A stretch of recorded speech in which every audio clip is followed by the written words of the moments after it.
Holy draft Miss Eve to you folks. Welcome to another episode of the Cover One Film Room, brought to you, of course, by the Cover One Sports Network. I'm one of your two hosts this evening, Anthony Prohaska, joined by a returning Eric Turner, who was on vacation for the past couple of weeks. We haven't been live in 2 weeks. We had an episode 2 weeks ago where we did a mock draft that we recorded earlier in the week and then posted it. But this is the first live episode of the Film Room in a couple of weeks, and it comes the night before the draft. There's buzz in the air. There's draft mist. There's good tidings. There's whatever the draft equivalent of mistletoe is hung up everywhere. It's a fun time. Eric, welcome back from your vacation. How you feeling? Are you excited? Are you ready to go? Or are you just like, the draft doesn't matter. Who cares? I'm ready. I'm ready for the draft. I'm ready to be done with all the narratives, all the stories, all the speculation. Again, this is fun for us film junkies because for many months now, we've been projecting a lot of these players, what they would look like on the Bills team the last, few months. And now the draft is finally here. And honestly, my favorite portion is right after they make their picks, because immediately what I go to, I know you guys are going to be doing some live stuff for every night of the draft. But for me, I like to relax, sit on the couch, enjoy the draft. And as soon as they make that pick, give reactions into the Slack channel and whatnot, but then get right to the film, pull that up, because that's when more work starts for guys like us. Usually I do videos or written content when it comes to who the Bills choose. We're going to have a ton of different content, whether it's reactions, again, live draft content. You guys are going to be putting on a show every night, written content. We're going to have it all. So it's all here. I'm happy it's here. It's exciting, and I just can't wait to see what moves Brandon Beane makes and what choices in the draft he goes with, because it's been a long time coming. It's been a long off season for Bills fans. Can't wait to see the Bills draft guys that we've got like no video of and have done no work on to be like, oh, great. Like the one person we didn't look at, that's the guy like you took. But no, I'm in a very similar boat. I am, what's funny too? Like I was debating doing I love doing the live show pieces the night of. And I was like, man, should I not? And I was like, you know what? I'm not going to say anything. I'm just going to let it come to me. And as I said that, Tilt DM me and was like, hey, you're still down to do the live show again? I was like, well, that's a sign. Yeah, I'm in. I'm in. I gotta do it literally was like, I was like, yeah, I'm in. Because I thought I was like, you know what? I just kind of want to sit back, have some pizza and some pop and just watch. And then this guy got grabbed. Let me grab some video clips that I have from, even if it's not for the Bills, like for this team, and post this and put this up, or start grabbing film. And I couldn't help it, got to do the live shows. And, it's an exciting piece to, be able to see the potential for the players that are going to be drafted by the Bills. And it's not just, pie in the sky. It's actual names and actual, roster spots that are going to start to be locked up. But before we start to dive into our targets and who we want to see from a scheme fit perspective and skill set perspective in terms of a bit of a wish list. Oh, before I even get into that, we got to stop. White Towns is one of our consistent viewers. He's a consistent donator from the super chat perspective. Thank you very much for being here, man. Thank you very much for the super chat. He says Eric has been spending time with Gabe Davis and has been forgetting about us small people. Laugh out loud. Best time of the year, guys. Go Bills. Ooh, yeah, White Towns, you're right. I was down and it was a family vacation initially, started it that way in Clearwater. And of course, Gabe, Bert from the Draft Academy and several other players, they train in Orlando, and that's like a 3-hour drive. And where I live now in upstate New York, there's no traffic. Well, to get to Orlando, it took me like 3.5 hours and sitting in traffic. For some reason, like every 15 minutes, there's a traffic jam, but then there's no reason behind it. There's no explanation. And so my favorite thing with Florida traffic is you'll just be driving and all of a sudden there's just so many abandoned cars on the highway and throughway, and they're just but they're not broken down. They're like a Ford F-150, and it's just abandoned on the highway, and you're like, what the hell? It's just so random down there. Sophia, thank you for that as well. We appreciate it. She says, Merry Draft Miss Eve. Go Bills. Appreciate it. But yeah, it was fun. I got to go down there, watch them train. It was Gabe Davis, Leonard Fournette, Javian Elliott, who is a DB that's going to be playing for Hamilton, I think, in the Canadian League. Ooh, the Tiger Cats. Yep. And who else did I see down there? Latavius Murray was supposed to be down there on this Friday, but he was actually in Buffalo like the day before, and so he wasn't able to make it out there for their training session. He trains with them as well in Orlando. It was on the UCF campus, really, really hot, damn near 90 degrees, humid. I was enjoying it, but watching Gabe Davis and those guys running around full speed in all black was crazy. They put in a lot of work. I'm excited to see, obviously Gabe Davis this year in a contract year, but it was fun hanging out with them. And we got some things coming with them, and I'm excited about the future. But Y-Towns, appreciate that. Appreciate bring that up. And I'm just glad to be back, man. I did get a little sun, but I'm glad to be back and talking football with you guys.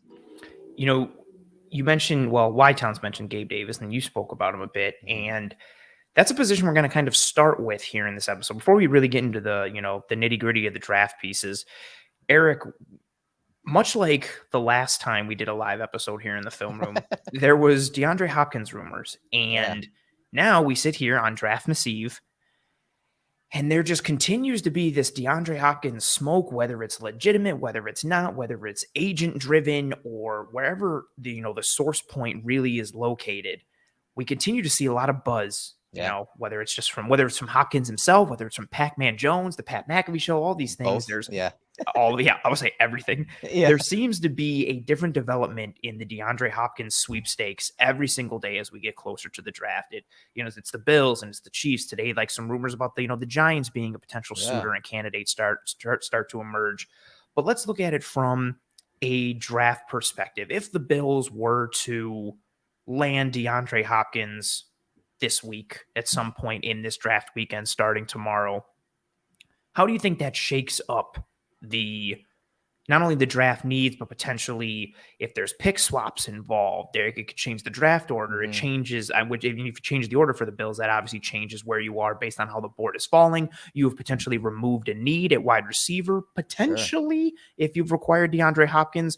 What goes through your mind when you start to think of the draft ramifications for the draft itself if the Bills were to acquire DeAndre Hopkins?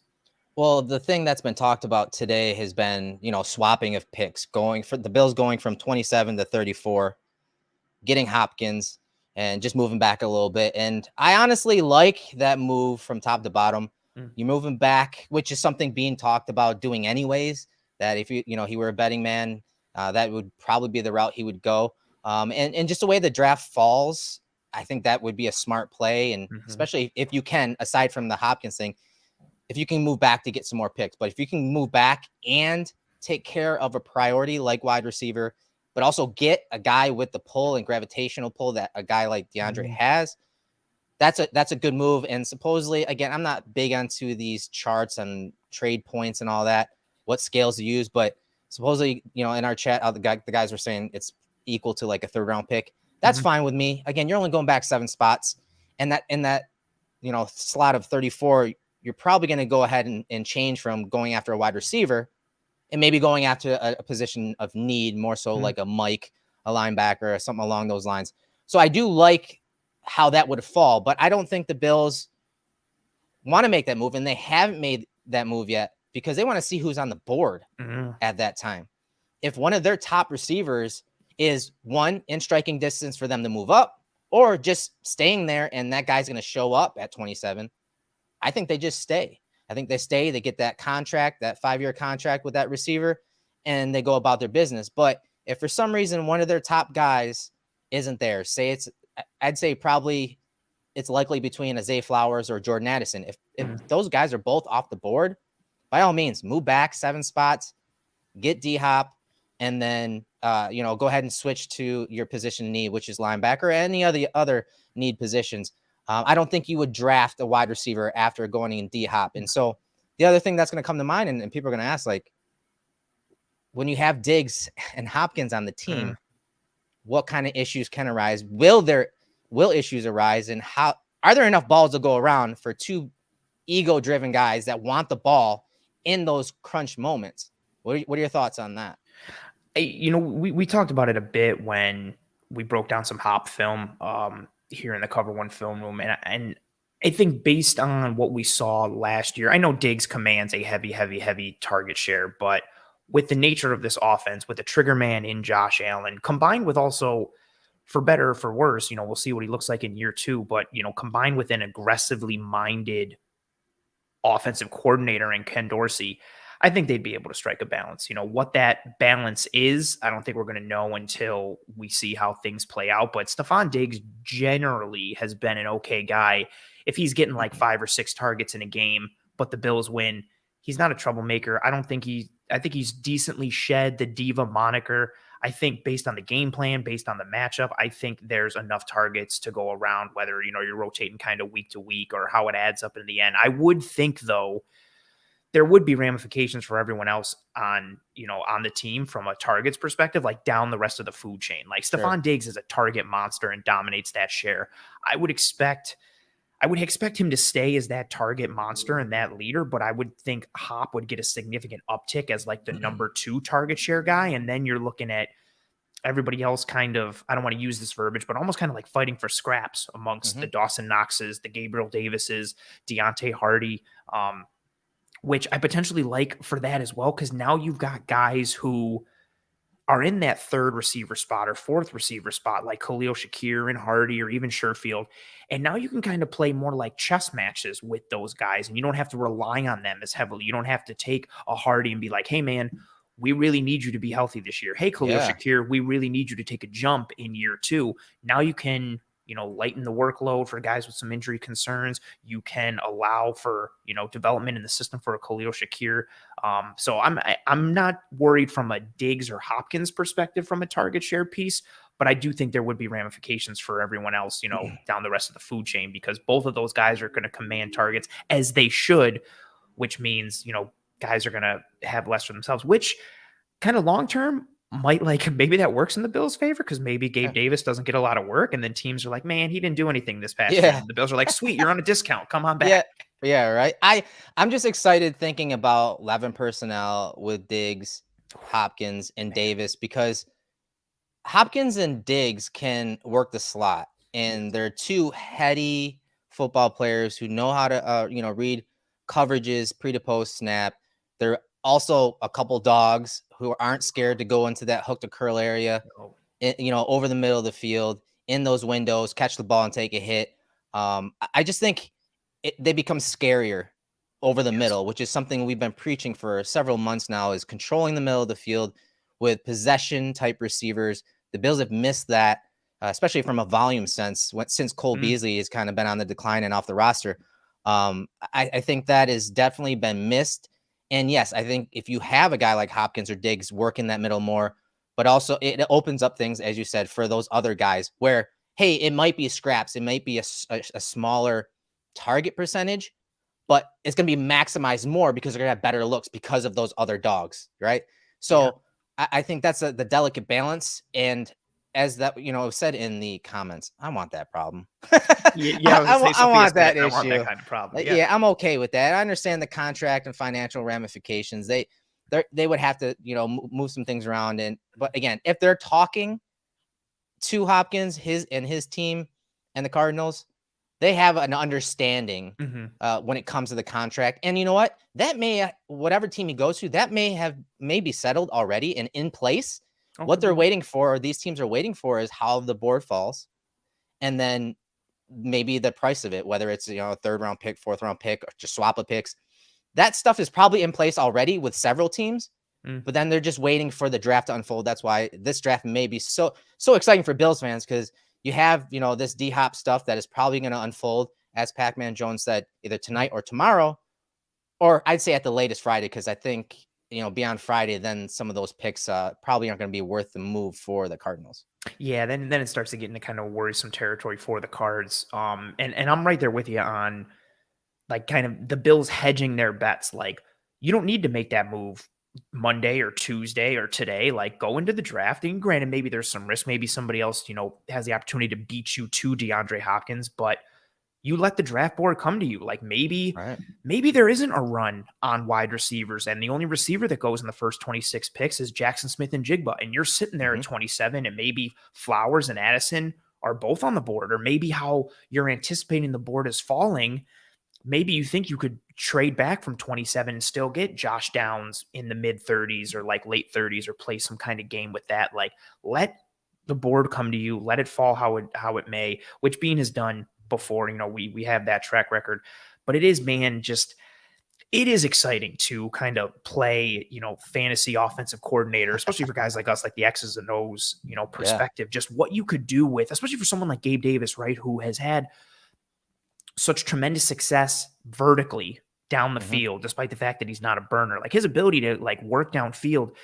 Now, maybe do you get more one-on-one opportunities for him downfield because DeAndre Hopkins and Stephon Diggs are commanding more coverage in the underneath or in the middle of the field? Like the games that you can play in terms of pulling defenders out and sneaking in receivers behind them, and just all the potential opportunities and the multitude of that exist, and what you could do with, we're a big fan of motion and, and pre-snap shifts and alignments, what you can do in terms of, maybe you're showing trips and then you switch out and, oh, is Hopkins in the slot now? Oh, now Diggs is in the slot. Like, or do we maybe Gabe Davis is in the slot, or we drop Dawson Knox off the inline tight end spot and put him into the slot. Like there's all these schematic possibilities that exist for a guy like DeAndre Hopkins. And and you know what? AJ brings it up. He says, taking a linebacker like Jack Campbell, Sanders, and even Simpson, to that matter, if at 34, optically looks a lot better to the organization, to fans. If you're taking a linebacker at the top of the second rather than back half of the first. We argue all the time that end of first round picks are second round grades more times than not. Yes. And so even if they did take him at 27, I'm not gonna make a big deal of it, but I know a lot of fans will. That's just the world we live in now with mock draft simulators. I hate that, because there's been so Bijan is the example of it. People are like, I don't want to run him back in the first round. Like, but if the Bills are, I don't want him at 27, but if the Bills were to get him at like, trade back and get him at like 34, I'd be cool. I'd be like, 7 spots are going to change your mind just because it's got. Yeah. It doesn't make sense. I made the joke last year when people were upset about Terrell Bernard. Like once the Bills got Shakir, I was like, just pretend the Bills got Shakir in the 3rd and Bernard in the 5th, and everything like looks better. And people were like, oh, that actually does make me feel a little better. But it's funny, like the optics of it, especially for a position where the Bills have a need at linebacker. But as we've talked a bunch on this show, we've talked in text and in the Twitter DMs, like this unfortunately is not the draft to need a linebacker. They're not the sexiest group as a whole. Even the guys at the top all have different level of concern, the schematic fits for teams, but especially the Bills.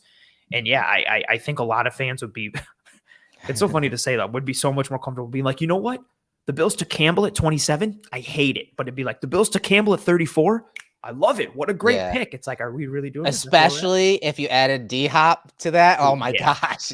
You just Bean is back on top again, right? Like he's not being thrown under the bus for some early round picks that, like it would flip it on his head. It would flip everything. This entire offseason. Big baller Bean is back. He's a wizard again. Yeah, he's a wizard. Fire up all the or especially if it happened like after night 1, late at night, you get more like hashtag Bean after dark, and everybody's vibing and digging it all again. Yeah, everybody would flip immediately. And again, it's understandable. Like Hopkins is a sexy name.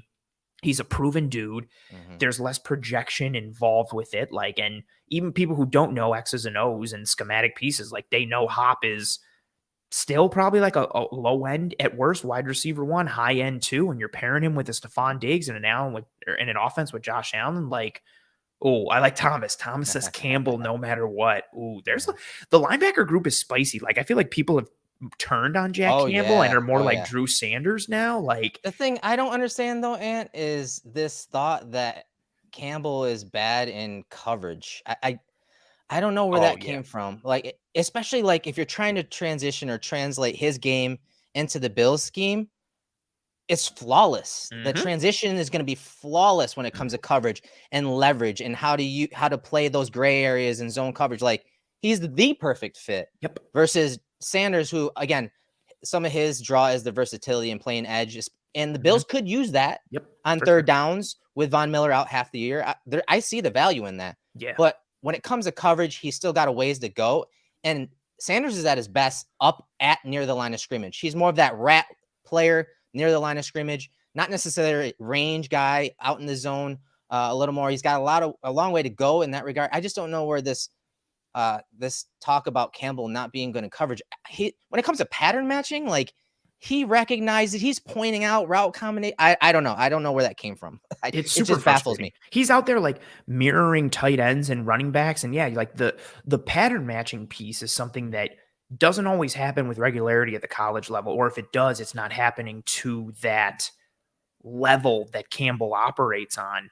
And yeah, he's picking up slot receivers. He's picking up tight ends. Like there's one, so many people love Charlie Jones, the receiver for Purdue. And one of my favorite match reps for Campbell is Campbell literally like matches with Charlie Jones. Jones tries to hit him with a little stutter on a move over the middle, and Campbell does not fall for it and is all over him. Jones catches it, and Campbell closes and drops him in the open field for like a 2 or 3 yard gain on 1st and 10. And you see that with regularity. Or throw up the clip of his interception against CJ Stroud against Ohio State, like him rotating and looking and reading everything and then drop it. And then the athleticism to get that paw up in the air, deflect the ball to himself, come down with it. Like it's funny too with that narrative. Like he has this great testing week at the combine and everybody's like, he's such an athletic marvel. Like he's going to be great. He's so good in coverage. And as we've gotten closer, everybody's like, nope, he actually sucks in coverage. Yeah. That was terrible. A swing, right? Yeah. Like initially I'll admit, like I was watching his testing closely because yes, I thought he had some short area quickness, but I wanted to see what type of range he had. And you know, when he tested, I'm like, man, I didn't think he was that athletic. Same. But I will say there are times on film where you do see flashes of it, but I just don't think you saw it enough. But that doesn't mean it's not there. It doesn't mean that it won't be utilized in the Bills scheme. The Iowa defense plays a very similar scheme. They play a lot of cover 2, a lot of quarters coverage, a lot of trapping coverages, so a lot of 2 high shells. And he's so good in that type of scheme. You could easily say that maybe he's not as scheme versatile as a guy like Drew Sanders because of some of the stuff that he brings. But when you're talking about the Bills, you can't find a better prospect on the field and off the field than Jack Campbell. I can't find one. If you were trying to, now again, maybe for all we know, and this is something we talked about, Eric, like maybe the Bills are thinking of going in a different direction with that linebacker spot in this defense. Maybe, you know, they are looking to play more, you know, 3 safety sets on 3rd down and use Taylor Rapp as a dime linebacker. And, you know, maybe Drew Sanders makes more sense then because you kick him down to edge and yada, yada, and all these pieces. But if you were looking to try and mitigate the loss of Tremaine Edmonds and fill that role, there's no one better in this draft than Jack Campbell. This is that interception, like, or maybe not. I think that is the interception. This is it. This is, you've broken it down. Like, go ahead, take it away. But he sucks in coverage. I can't do it. Go ahead. Yeah. I mean, initially you see him circled right there, processing, run the pass, runs coming at him. He's got to come downhill. So he realizes, oh, it's a pass. So now he's looking out to his left. He sees a quarterback also looking out that way and it's only a 2-man route. There's a guy to his left and I think there's actually 2 guys at his left. So now he's getting depth right here. He sees that pressure coming and Stroud slides to his left. So he opens up to the right and looks to the right, but there's no one over there. There's only 2 receivers in a route, but they're all to one side of the field. So now he just feels it. He senses quarterback's getting ready to throw, gets his eyes on the quarterback, and then just watch how reactive he is. Boom, moves those feet, ball's coming inside. He goes and finds it, gets the interception. So his processing is phenomenal, especially when you talk about and comparing him to Tremaine Edmonds. Like he's further ahead in the run and pass sort of things when it comes to processing, especially in the run. I think he's well ahead in that regard, but he may not have as much range as Tremaine, but this type of stuff, reading the play, reading the quarterback, reading the route concepts, his play speed is ridiculous. And it flashes on this play and you see it a lot on his film. Yeah. And I think to drive things home for people, like what you're seeing him do in this clip where he's reading, so he reads run and then realizes it's a pass. When he peeks right here to the left, that doesn't necessarily happen even at the pro level. Like you'll see guys realize like, oh crap, I got. Let me just get my eyes on the quarterback and just get depth and try and get into the zone. He's not just like blindly moving like a robot. He's actually processing. He's reading. You saw and you highlighted him with him looking to the left. And then he reads Stroud. And then he looks to the right like you highlighted. Oh, there's no target to the right. Cool. Let me get my eyes back on the quarterback and then gain depth and get into his field of vision. And he makes this pick. Like this is all because of processing, the instincts, the football IQ, and the high football functionality that he has mentally. And then you tie it together with the athleticism. Like I don't think I don't think he plays to the RAS score that he had from the combine. I don't think he's this athletic marvel, but he's plenty athletic, especially for his size at like 6'5", 249 pounds. Dude can move. I don't know. It's just Do you weird. watch clips or do you watch all 22, Anthony? Oh, I didn't know that was an actual question. I thought we were just That's making an jokes. actual question up on the screen right now. Oh, full full. I can't even answer it correctly. Full all 22. There's no not clip. just highlights. Yeah, no, not right. not over here. Not over here. Wrong show. You might have to check the other show. Maybe wrong brand, like wrong show. Maybe it's okay. For that. That's very fair. It happens though. Yeah, it's funny too. Like, and I don't know if it's because it's the same thing with like Will Anderson. Like Will Anderson has another good year, and as the draft process has gone on, people are like, nope, he actually sucks. I'd take all these other edges over him. Like, I don't know if it's somebody gets this hype and this buzz and is like up on top, and as they stay up on top longer, people start to hate him. It's just funny to see people turn almost at the drop of a hat. Like less than a month ago, everybody was all aboard the Jack Campbell train. Right. And you would have thought it would have gotten stronger because of how good the tape is. But instead, the stock has dropped. Yeah. So he's a guy that, yes, I think if they were to move back, get D-Hop, move to 34, he's prime right there. That's a great spot for him. I personally have a second round grade for him, a top of the second round grade. So it's perfect. So it makes sense. Even if they were to go at 27, take him, it makes sense. But yeah, I would like to see them go receiver and somehow go get their linebacker in the next round. But I think moving back to 34 with that swap with Arizona would work for him, would work for Drew Sanders. A lot of smoke with Drew Sanders here recently. But who's a guy that you think, let's transition to guys that, we think may be available, maybe scheme fits at 27, because that's what we're going to talk about tonight. Some guys that we think are scheme fits, some of our guys that we pound the table for in and around the positions that the Bills pick. Who's the first guy you want to talk about? Ooh, let's flip the side. Let's go on the offensive side. Okay. There's somebody who, and I feel like as soon as I say the name, everybody who's watched the show is going to be like, well, that tracks and that makes sense. I'm going to continue. I'm going to continue to pound the table for Darnell Wright.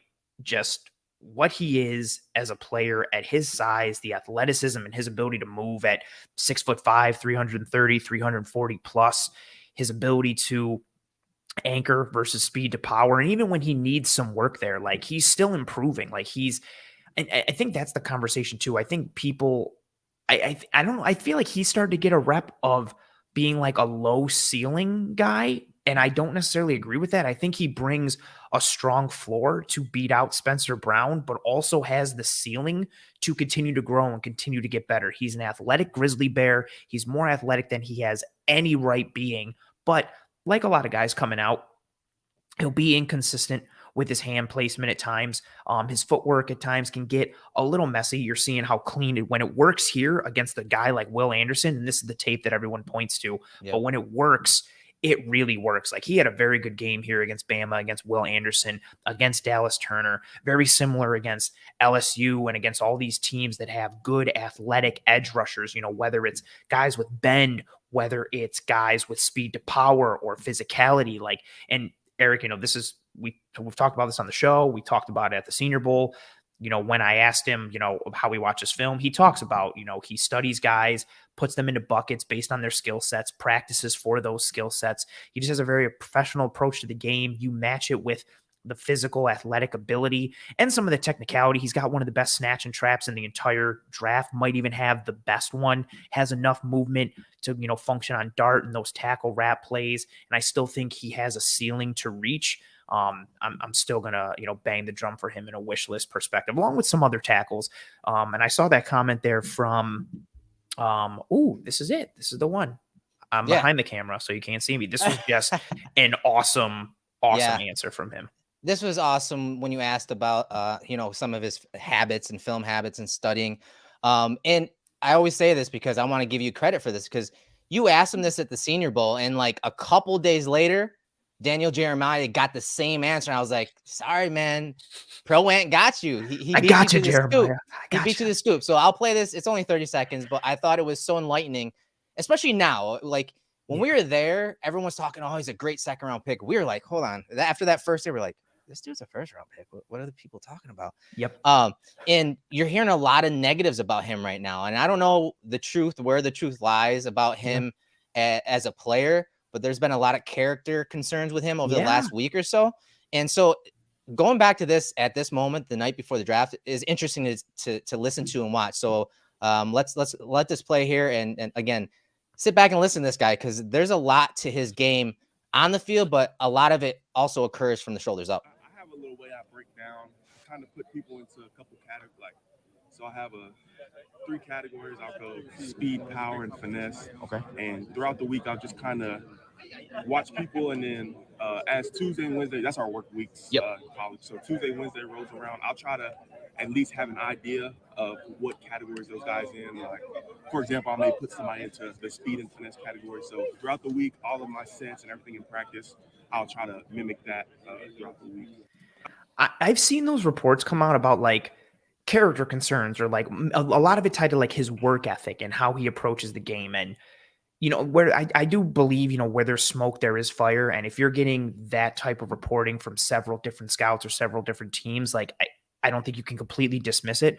But I was genuinely like taken aback by some of it, because his answer there, like, Eric, you've talked to college prospects before, and like that's not a regular college answer. Like, that's a professional approach to the game of football, and he's operating with that already. So I was definitely kind of, and maybe this is something he did more as the year went on. Maybe he got mature and changed, and maybe some of the things that people were talking about were earlier in the 2022 season. But yeah, I was genuinely surprised to hear those work ethic concerns, because that answer blew me away. And then you see his production on the field, and you're like, oh, it makes sense. Like, for him to perform at that level, of course he's preparing in this manner.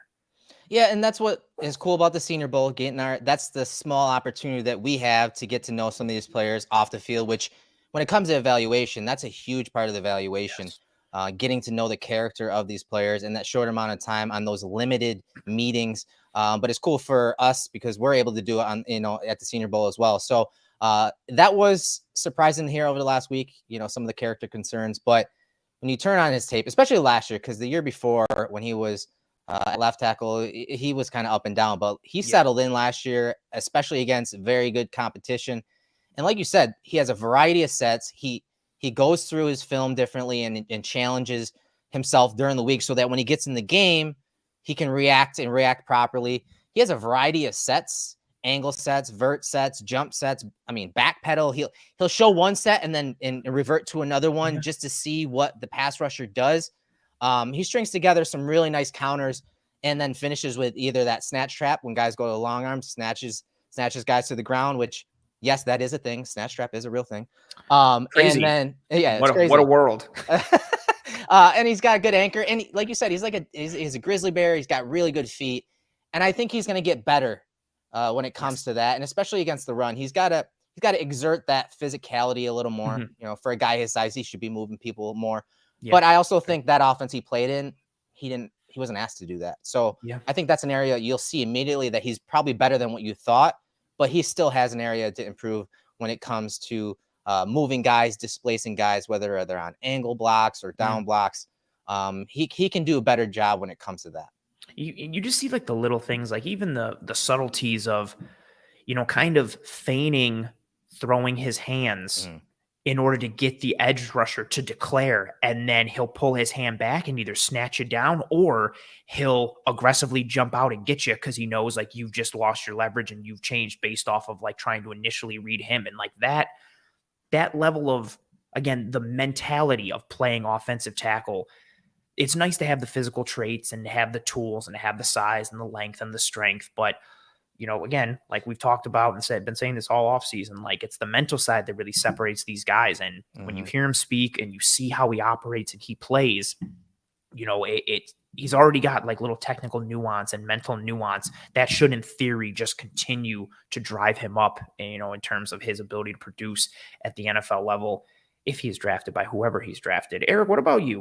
Who's somebody that you have your eye on when it comes to the first round, especially where, if we're sticking on the offensive side, who's somebody, we mentioned a couple of the receivers. Is it one of them? Is it offensive line related? Where are you looking when it comes to that first round?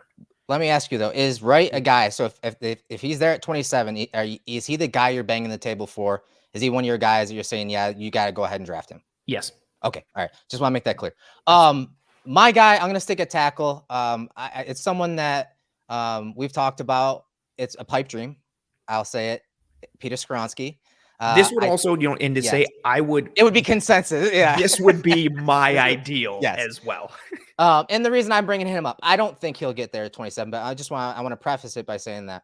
Man, but if he did, I'm hoping the short arm thing is a thing for a lot of these teams. It's just weird how over the last week or so, a lot of national media have said things about Anton Harrison, moving up, and the league likes him more than a lot of the mock drafters. And same story with Paris, what's his name? Johnson from Ohio State, right? Yep.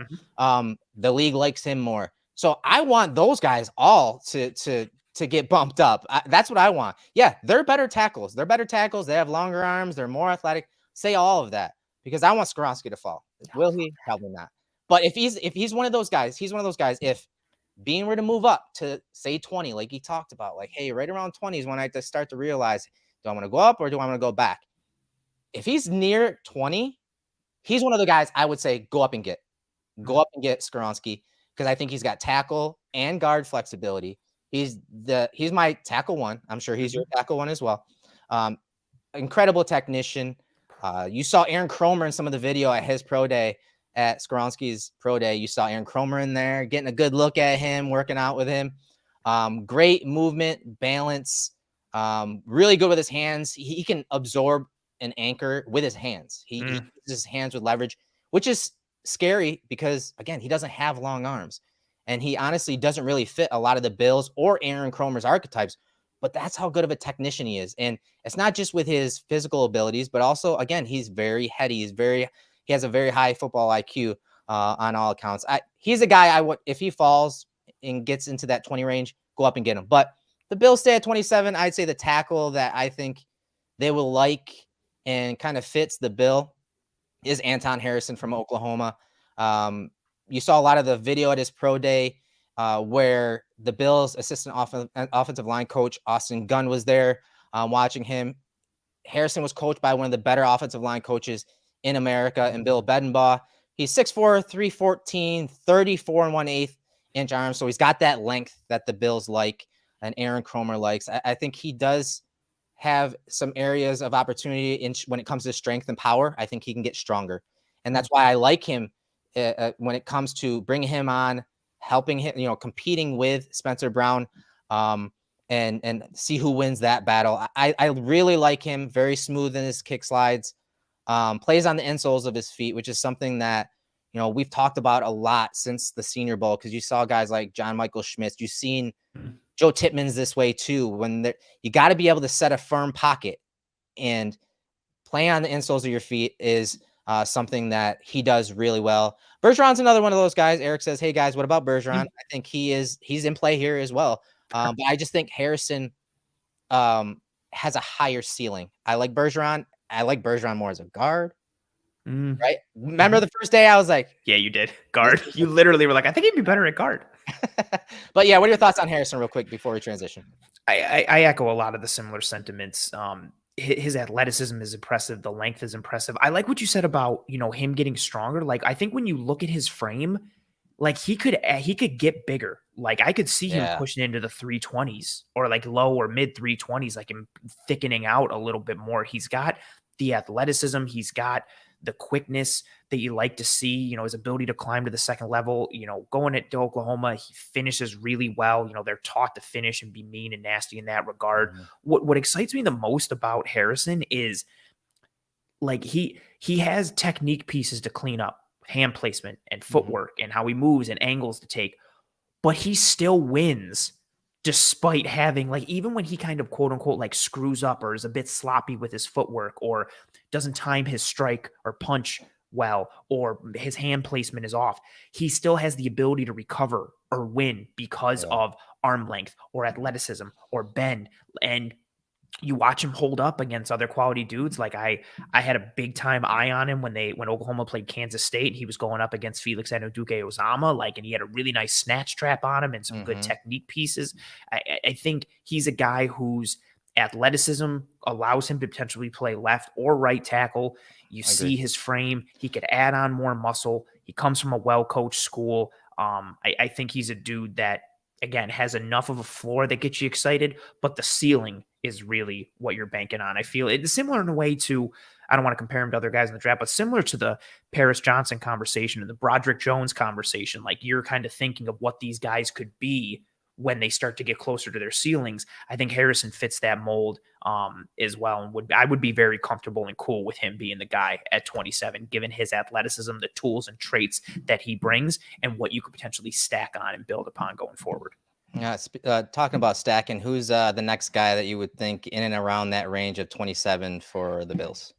So I'm going to stick in the trenches. I'm going to go to the defensive side of the ball. And my dream interior defender is in the second round, and I'm going to keep that in the bag for now. But someone who I've really come around more in terms of being a guy that I would be comfortable with at 27 is Mazi Smith from Michigan.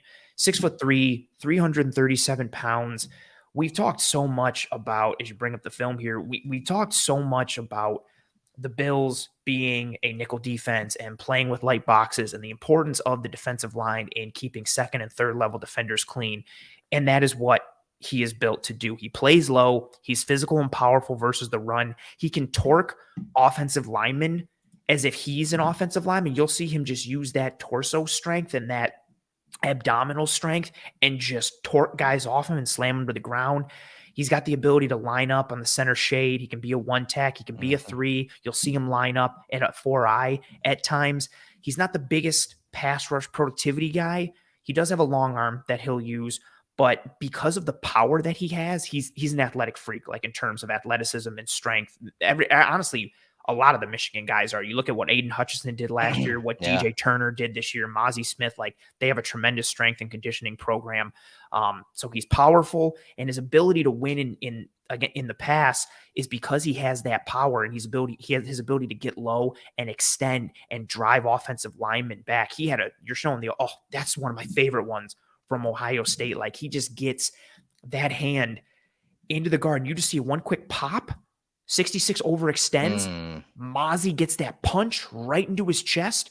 66 is off platform. It's done. And Mazi gets inside. And you'll see him have reps. Erik against, number 53 there, Luke Whippler. That's the other one, a guy that we both really like. Yeah. He had several good, dominant reps against Whippler. And you see that kind of performance time and time again. I do think he can get a little bit better against double teams. I would like it to see him anchor more and use more of that lower body strength and really be stronger at the point of attack. I don't think it's a physical strength piece. I think it's more of a play recognition and kind of playing low piece, which can be coached. So I'm okay with that. But quickness for his size, short area agility, powerful, violent hands, and shedding.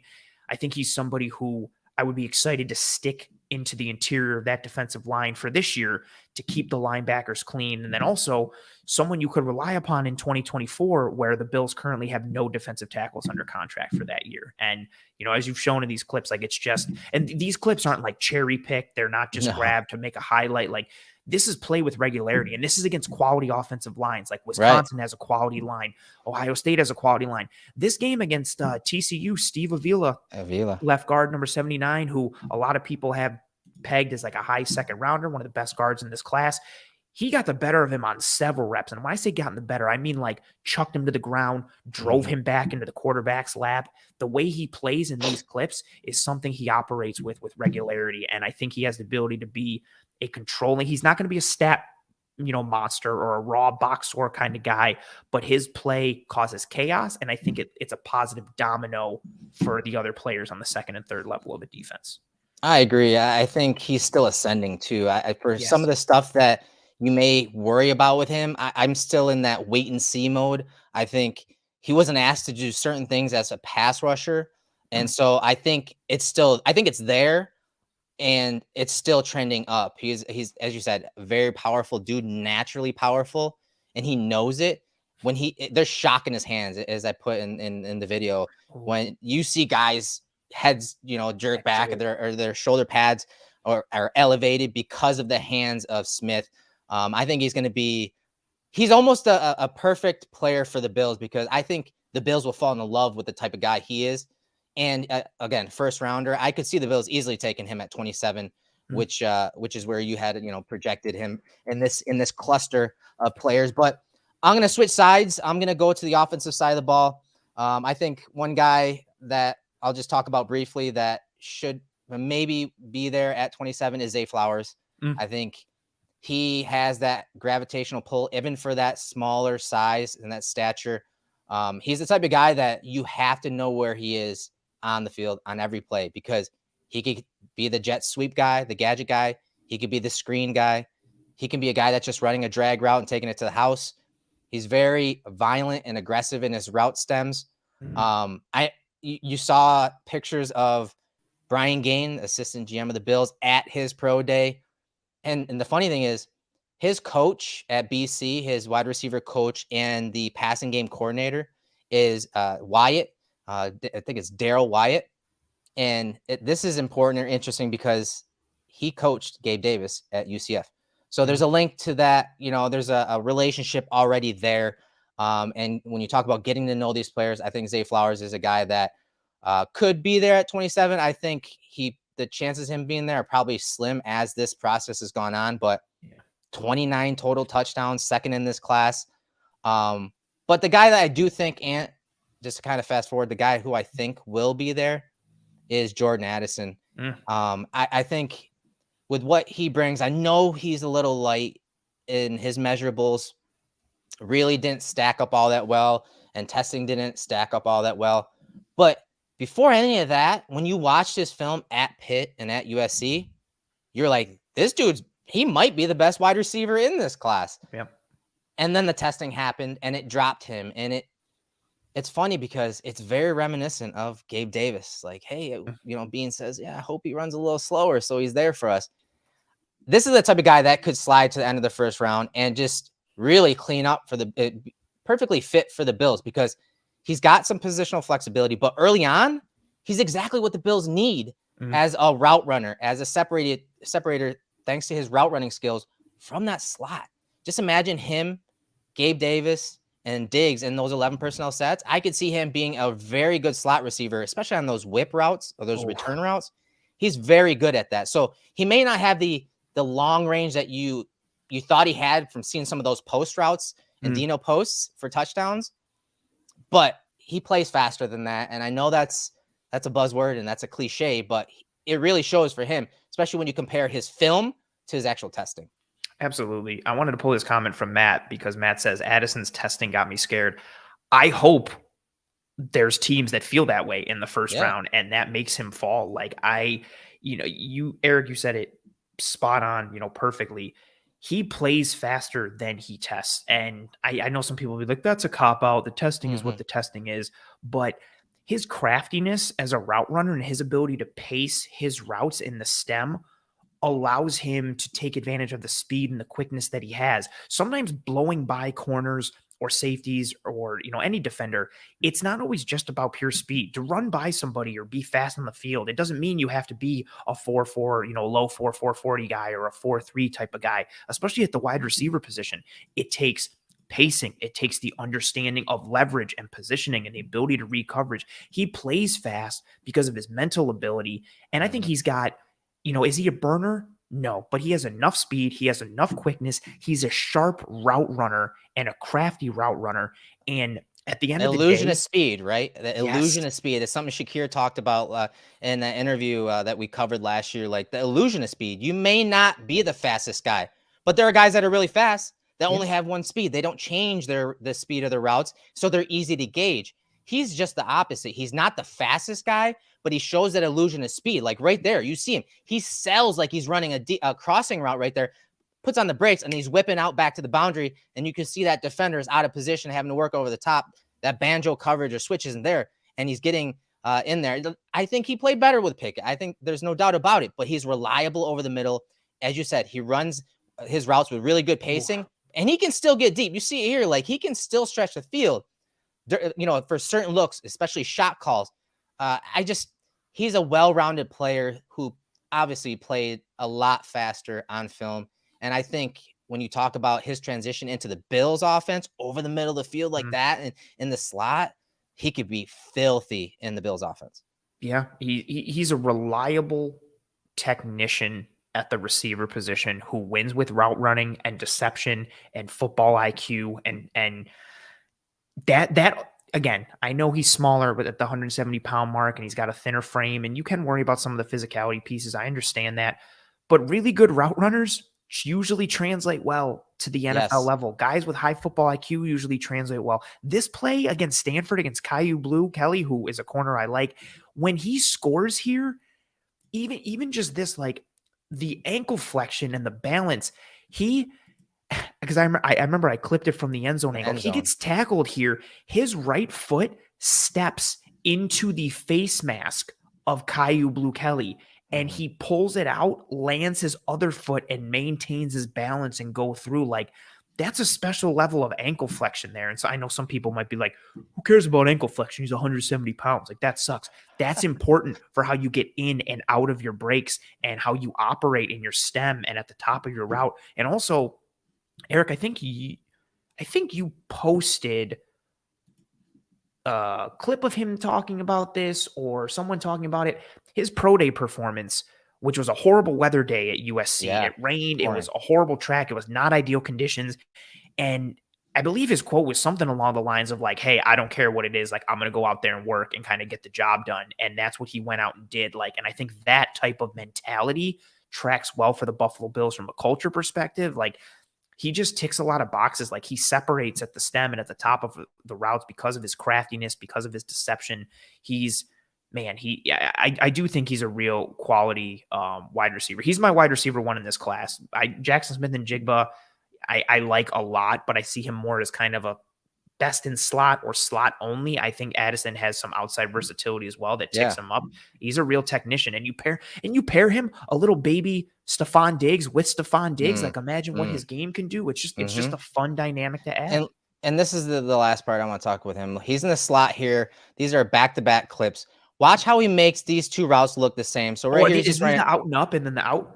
So yeah, so right here, he's bending it inside and he's just running the out route. But you see him sell almost like he's going to be running towards a safety there and just snaps the out route there and comes back to the ball. Hey, first down. But then watch him here later in the game, right here in the slot, sell the same exact route. This is where he breaks out, right? No, he's going to the post, nods to the post. Look how wide open he is. This is what I'm talking about. He makes routes look the same. He uses pacing to his routes. That creates separation. He's a heady player.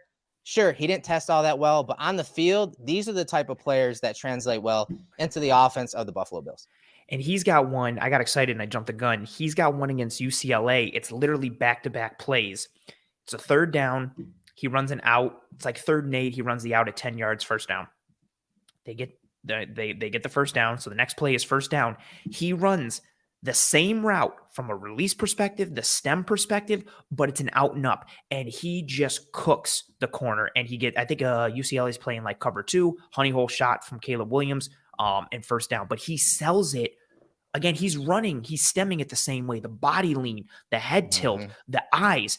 And so everything's making that corner go like, oh, it's the out again. Let me jump it. And Addison's like, psych. And he immediately turns it upfield quickly. Like, that type of nuance and deception is tremendous at that level. And again, when you're coming in already at that level, imagine what you can be when you're surrounded by NFL players and NFL coaching. You stack and you build and you stack and you build. He's a guy that I wonder if he's there at 27. The Giants have been potentially rumored to be interested in him. Shock that Joe Shane, is thinking on a similar wavelength as Brandon Beane, potentially given their needs, but very exciting in the first round for those possibilities and that potential.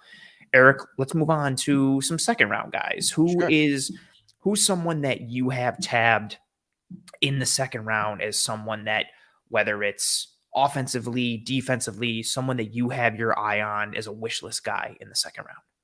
Second round is center, a guy that I think could play guard, and that's Joe Tippmann from Wisconsin. Aaron Cromer loves these type of guys from Wisconsin, first of all, but guys that come from offensive line type programs. I really like him as a center, but I do think he can play guard as well because of his athleticism. So most of these clips, you're going to see him number 75 at center. But I really like him for his ability to get out in the space, his ability, again, playing on the insoles of his feet, as you'll see in some of these clips. He's strong, can handle that bull rush from nose tackles because of his size. He's a bigger center. He does a great job. Yeah, he's what, 6'6", along those lines. He's really good at widening those passing lanes. When those stunts come, he shoves those spikers and loopers, and he creates that, that rushing lane. If Josh wants to take off, he could take off, or just, again, giving him good sight lines to pass down the field. Very good at refitting his hands versus power. And in the run game, aside from just getting out into space, he can pull as a center. Obviously, as a guard, he can pull as well. But I really like his ability on those combination blocks, as far as feed blocks and putting his shoulder into those guys and feeding him to his adjacent offensive lineman. He's really, really good at that. I believe, AJ, you can look into this, but I'm pretty sure he was a top 30 visit too, wasn't he? Pretty sure he was a top 30 visit. He was a top 30 visit. AJ is confirming. Yep. So I think the Bills are very interested in him, but I think this is a Cromer guy. This is a guy I definitely would bang the table for in the second round. Protect Josh Allen, versatility, flexibility, inside, outside. I really like this player, and you can see some of these pulls. He's just driving dudes out of the box. You don't see, man, I wish I knew like the mean height of centers, but it's definitely not 6'6". Usually lower, yeah. It's usually smaller. Like the 6'2" range is the ballpark. Right. Like he's built like, honestly, like a tackle, like at 6'6", like 313 pounds. Like that's what he's built at. But his hip flexibility, his athleticism, his ability to function as a center at that size. Oh, just like how he watch how he just passes this guy off. 23. Here comes the looper. Look at him. Whoop! Get out of there. Right out there. I mean, the quarterback gets sacked, but still. I mean, Wisconsin's offense. He's got that football IQ to recognize games and what's happening in front of him, but then he's got the size and the strength. Like, look at him just stonewall that defender. Like, there's complete stalemate. Like, you're going. And this is what we're talking about. Like playing on the insoles of your feet. That's anchoring. Perfect. Right there. That's anchoring. We saw Schmitz do that a ton on his film. Showed it at the Senior Bowl. Whippler does it really well. I saw Scruggs do it a little bit, which the Bills are interested in him. This is the type of stuff that helps guys anchor, especially those taller guys. That drops them down a little bit, and then you see a lot of that torque and power get absorbed by the hips, core, and then the knees right there, and you see from the ground up, right? It's just that's a really good way to anchor. Yeah, he's got that in him. Like his biggest potential, detraction for me is just because of how tall he is at that center spot. But like, if he can stay, when he stays low, even when he doesn't stay low, because he's got the strength and the athleticism, he can win. But you can consistently play low at that spot. Like, he's just a really intriguing monster of a dude at center, like technically, mentally, but then also like the physicality. Like, you want somebody who can maul some guys inside, but who also has like the technical athleticism and footwork and hands to be able to function in pass protection. Like, he's a really intriguing name. Like, the center class is really fun, like with him and Schmitz and Whippler, who we talked about. And then you've got Scruggs and even somebody who I like later in the draft, like Alex Forsyth from Oregon. Like, there's some quality dudes in this draft. But if you're looking towards the day ones and most likely the day twos, Tippmann is a guy who, definitely ticks boxes and is a really fun one. I'm going to stick with Wisconsin and stick in the trenches, but I'm going to go on the defensive side of the ball. Keanu Benton, someone who just at his talk about the Senior Bowl. Remember the Senior Bowl? Like, whoa, was he opening eyes down there or what? He was a guy who I hadn't watched going into the Senior Bowl, and as the first day progressed, like, I mean, it's hard not to notice him. He's huge, like 6'4", 350 pounds. And then he's got that big Wisconsin helmet with the giant W. And you just keep seeing that W like flash and flash and flash. And he's such an ideal fit for the Bills with his size and what the Bills need. Oh, yeah, it's one of my clips. His size and what he can do, but his ability to function, here he's lined up over the center in a zero tech, but you'll see him line up as a one tech. You'll see him line up as a 2, as a 3. This one I like. He doesn't let the center get across his face. Yeah. He beats him to the spot, gets hands on him, and then just stays right in the hole, gets some extension, gets penetration, and makes the play in the backfield. He's got the ability to both gum up the works, but also get penetration. And You don't see that a lot, especially again at his size at 6'4", 315 pounds. He'll use just general quickness and beat a guy to a spot like he does on this play. You'll see him use a swim move, an arm over, a rip. He's got twitch and quickness, which again should not be available for a guy at that size. And also his ability to keep second level defenders clean versus the run. Here's another clip of him. He's between the center and the right guard there. Look at, just look.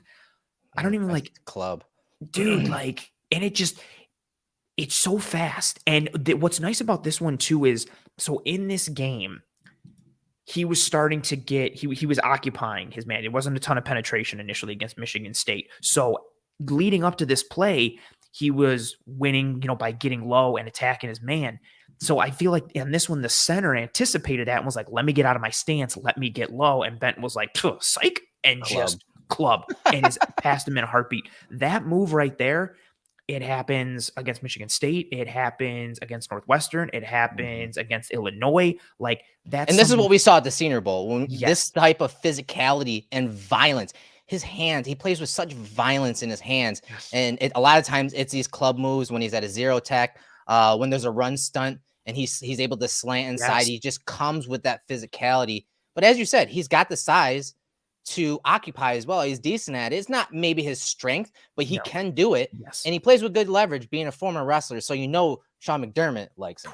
Absolutely. Wrestler automatically makes him a draftable guy for the Bills. And I like how you phrase that, like, because occupying defenders isn't necessarily going to be a strong suit, but he can do it. And the level at which he does it when paired with his number one strong suit, which is penetration.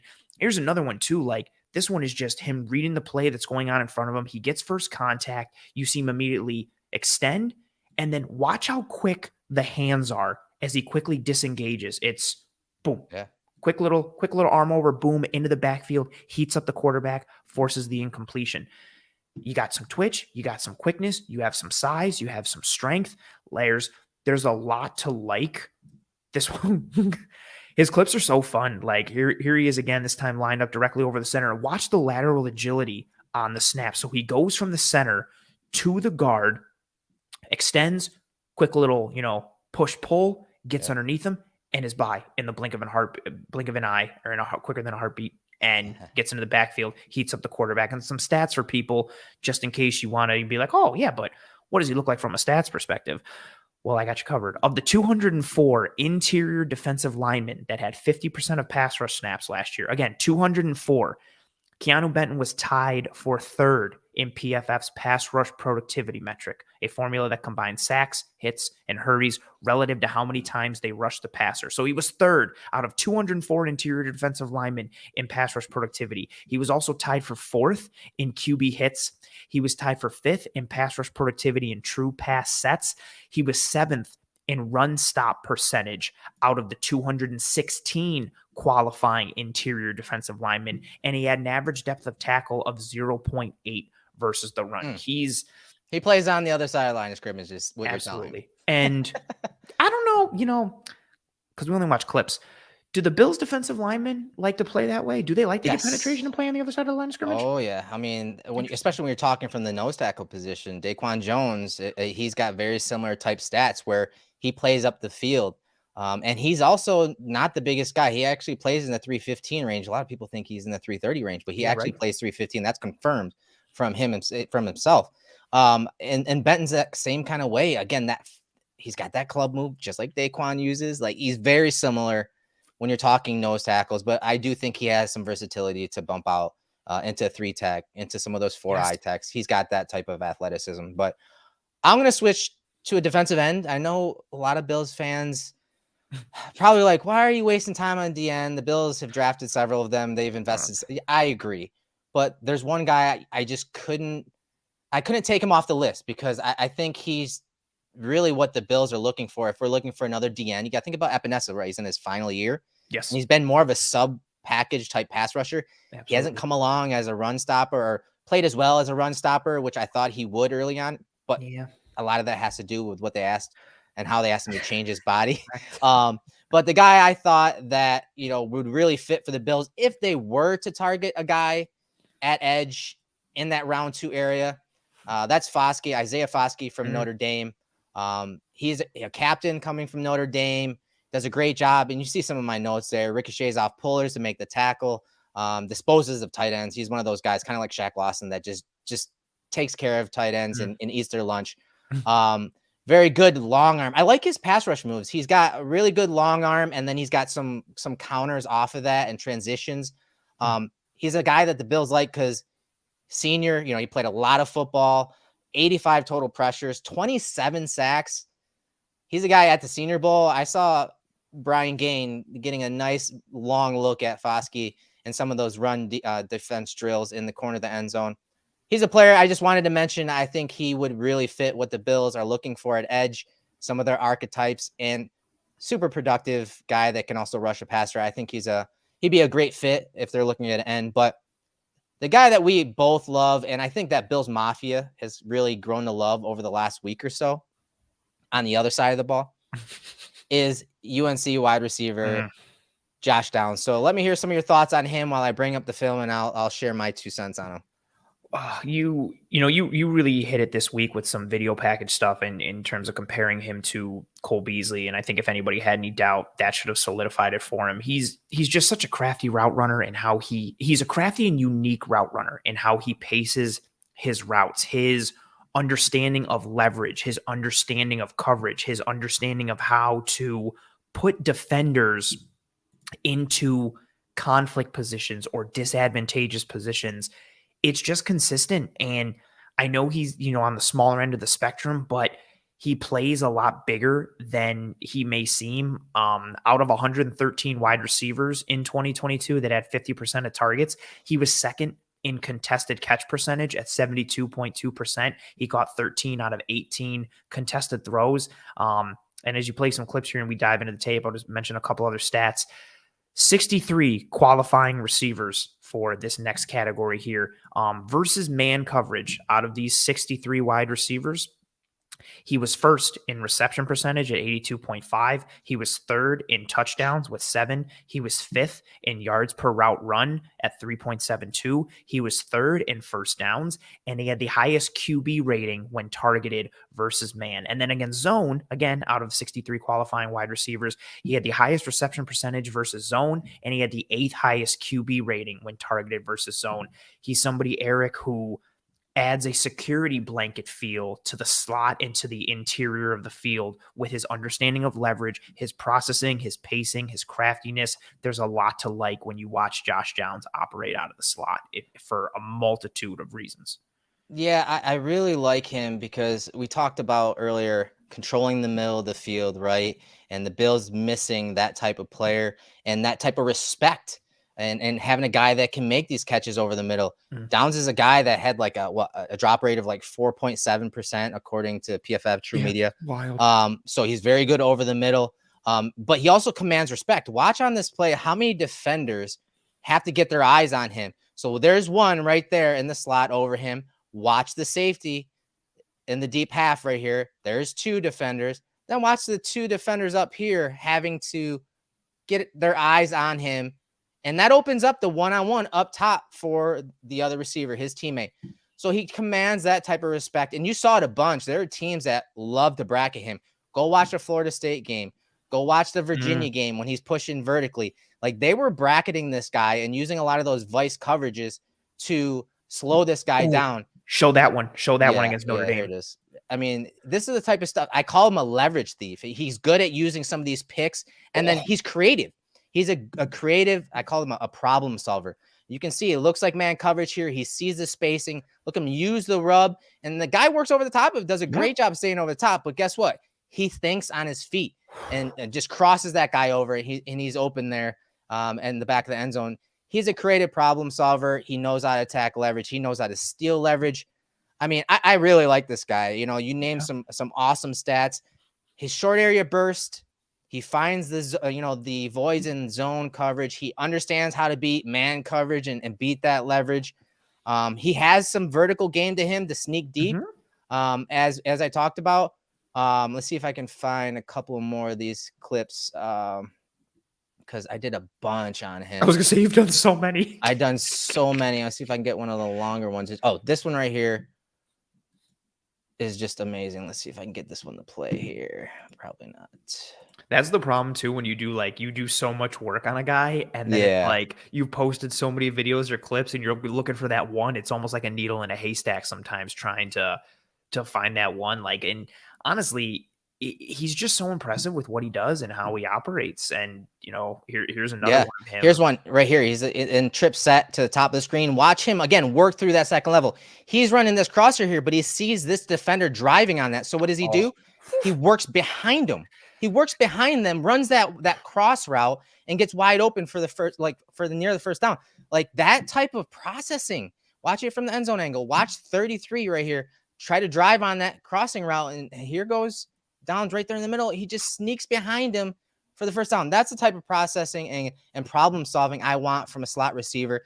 That's the type of separation that you want for your quarterback, right? You want him to find those areas in the zone. And then here's one. He's working deep. He's working over the top of the underneath defender, but look who's waiting on him at the third level. Get the safety, but use a little pace, a little hesitation there, and then boom, vertical, and he's getting in the back of the end zone for the touchdown. So I understand he's on the smaller side, but he plays bigger. And you said it. He's one of the better contested catch guys. And those are the type of guys you want, especially in those small windows underneath, those timing rhythm plays. Like you want that type of player. Josh Downs is hands down one of my favorite players across the board in this draft. And so if they can get him in the second round, that's where I have him. If they can somehow get him in the second round, I'm all for it. I think it was Peter King that said, hey, they could probably take him at 27. I think that's a little rich, but I'm not going to be mad because I do have a second round grade on him, first of all. And I think he would just make everyone else better, right? He would make everyone else better because teams will have to respect the middle of the field more because of how good he is from a volume perspective, but also from a consistency perspective. And that's what Josh Allen needs. We talked about, it was night one at the Senior Bowl, and it was just you and I in the house before everybody else had gotten there. And you and I were sitting there talking about Josh Downs already and talking about it's early, but second round grade. Yes, second round grade. Would you take him at 27? Probably not, but he's so good, yada, yada. And that's before we even really dug into the tape fully. And then you go into the tape. I love your, moniker for him, a problem solver. And we've talked about so much this offseason of Josh Allen wanting guys that separate, that make things easier for him from I don't want to say no anticipation standpoint, but instead of having to throw a guy open, he wants somebody who can work against man or zone, like what Cole Beasley was, a guy who just consistently found himself open. Josh Downs is that guy against a variety of coverages in a variety of ways. And then again, to drive home for people, because I know people are going to be he's small. You saw it on that Notre Dame clip where he crossed up that safety like crazy in the end zone. He climbs the ladder and goes up and gets it. Drake May underthrows that ball, and Downs goes up and gets it. You'll see him dig balls out of the ground. You'll also see him go up and high point the football and dunk on dudes for that size. Plays bigger than the size that he's at and that he gets credit for. Would be a tremendous, tremendous fit for the Buffalo Bills. And we'll continue this conversation. And this next guy who I got, if everybody thought Josh Downs was small, I'm sure the next guy, everyone's going to be like, no chance. Yeah. I'm going to bring up Mr. Nathaniel Tank Dell from the University of Houston, somebody who is very, very, very much on the small side. He's an outlier in almost every which way, shape, and form. And again, I understand the concerns around him. So he's 5'10", but he's 163 pounds. He is a skinny guy. Actually, let me stop a little bit because I like what you got going on here, Eric. Why don't you highlight some of the pieces you got in this spreadsheet on Mr. Nathaniel Tank Dell there? So, Dell, you can see I have it sorted by yards per route run right here, I believe. Let's double check that, make sure I have it sorted properly. So you can see he's top, 13 there, 14 in yards per route run, which is one of those stats that we look at for wide receivers. He has a 0.48 EPA per target, which when I sort that, you can see he's pretty good there. But again, it's this one right here, the first down percentage and touchdown percentage. And you can see he's got a really good number there as well. At 68.4% of his receptions, either first downs or touchdowns. So he's very good in that regard. And like you said, he may be an outlier as far as size goes, but when you're talking separators, and I don't know if there's a a better separator in this draft than Tank Dell. And that's exactly what it is. Like, so much of the conversation for Tank Dell keeps coming back to his size. And again, I understand it. I legitimately understand it. But I'm glad that you kind of led me into this. He might be the best separator in the entire draft, and he consistently separates. He can separate, at the line of scrimmage with a nice release. He can separate in his stem with some deception and some misleading. He can separate at the top of the route. He knows how to sell vertical routes with pace and body language. He's got burst. He's got some snap and some suddenness to his routes. He also reads defender leverage really well. He can see body lean and angles and use that against defenders. He had a touchdown against Navy that was one of my favorite plays where he runs a fade and it's an incompletion in the red zone, and they run it to him again, seemingly on the very next play, and he sells it the exact same way, and he puts his foot in the ground and pivots back inside and completely jukes the hell out of the defender. You see on this clip here, him just consistently. It's a slant. He is so good in the red zone, right? And like, he had 32 touchdowns over the course of his career. 26 of them came in situations like this in the red zone. His slants, talk about easy button plays for Josh Allen. That type of route, he consistently won, and they knew it was coming. He's just so fast in his release and stack there. He's just so good in the red zone. He's a monster in the red zone. He led the nation in receiving touchdowns in 2022. He also, to tie into your percentage number about first downs and touchdowns, he led the nation in catches for first downs this past year in 2022. And his ability to separate is why he led the nation in receiving touchdowns. It's not because he's just some big, huge, big play guy, like where it was all 50-yard touchdowns and 40-yard touchdowns. A lot of them were in the red zone because he's just shaking dudes out of their shoes because he's a real route runner. He is a legitimate technician when it comes to running routes. And I wish he was just like 175 or 180 pounds and it would lessen that conversation. Like, again, I get it.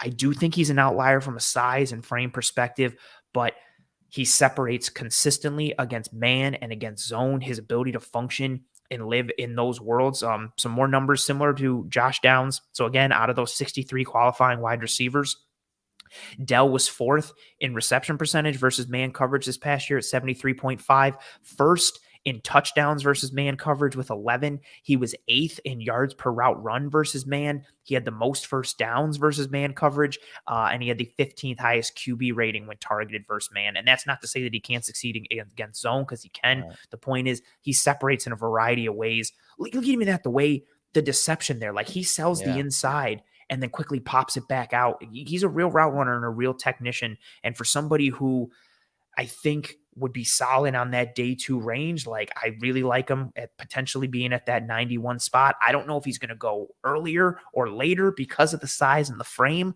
but I wish there was more conversation around his skill and technique, because that's what makes him win. But I do understand why there are so many, size concerns about him. And I think that you see a lot of these plays from the slot. I still think he has area, and it's an area he can improve in when we're talking some of those slot routes, especially underneath like what the Bills are looking for. But you see flashes of it, as you talked about. He does have it. It's just they didn't use him in that way. They played more of a vertical slot game.